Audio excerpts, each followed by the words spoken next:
পাহাড়ে প্রাকৃতিকভাবে রূপার পাত্র কিভাবে তৈরি করা হয় আমি তোমাকে দেখাবো। প্রথমে একটি পুরনো রূপার টুকরো নেওয়া হয়, আগুনের ওপর গরম করা হয় এবং জোরে জোরে পেটানো হয় যাতে এটি প্রসারিত হয় এবং পাত্র তৈরি করার জন্য যথেষ্ট বড় হয়। তারপর এটি একটি ছাঁচে রেখে প্রান্তগুলি পেটানো হয় যাতে পাতলা রূপা সহজেই একটি বাটির আকারে বাঁকতে পারে। এখন এটি আবার আগুনের ওপর গরম করা হয় এবং এটিকে তার আসল আকার দেওয়ার প্রক্রিয়া শুরু হয়। প্রথমে একটি বর্গাকার হাতিয়ারে হাতুড়ি দিয়ে একটি থুতুনি তৈরি করা হয় যাতে চা বা জল সহজেই এর মধ্যে দিয়ে ঢেলে দেওয়া যায়। নিচের অংশটিও সমান করা হয়। দুটি পাতলা রিং, একটি ঢাকনা, একটি হাতল এবং একটি হুকও তৈরি করা হয়।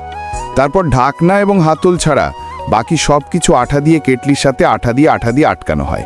এটি কোনো সাধারণ আঠা নয়, এতে লোহার মতো কণা থাকে যা গরম করলে গলে যায় এবং পাত্রটিকে পাত্রের সাথে শক্তভাবে আঠালো করে। পরের দিন পাত্রটিকে পুঙ্খানুপুঙ্খভাবে পরিষ্কার এবং চকচকে করার জন্য এই সমস্ত অংশগুলি গরম জলে ফিটকিরি দিয়ে রান্না করা হয়। এখন এই চকচকে পাত্রগুলিতে বিভিন্ন সুন্দর নকশা তৈরি করা হয় যাতে সেগুলি আরও আকর্ষণীয় হয়।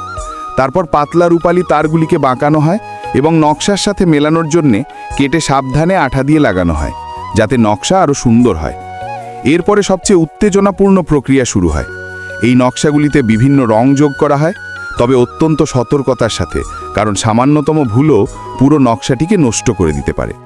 তারপর পুরো কেটলিটি 760 থেকে 800 ডিগ্রি তাপমাত্রায় 2 থেকে 4 মিনিটের জন্য একটি চুল্লিতে জ্বালিয়ে দেওয়া হয় যাতে নকশা এবং রং উভয়ই ঠিক থাকে।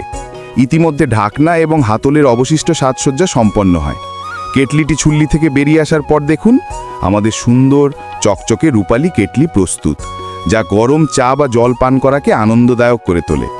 তাহলে আমাদের বলুন, আপনি আপনার বাড়িতে কোন ধরনের পাত্র ব্যবহার করেন?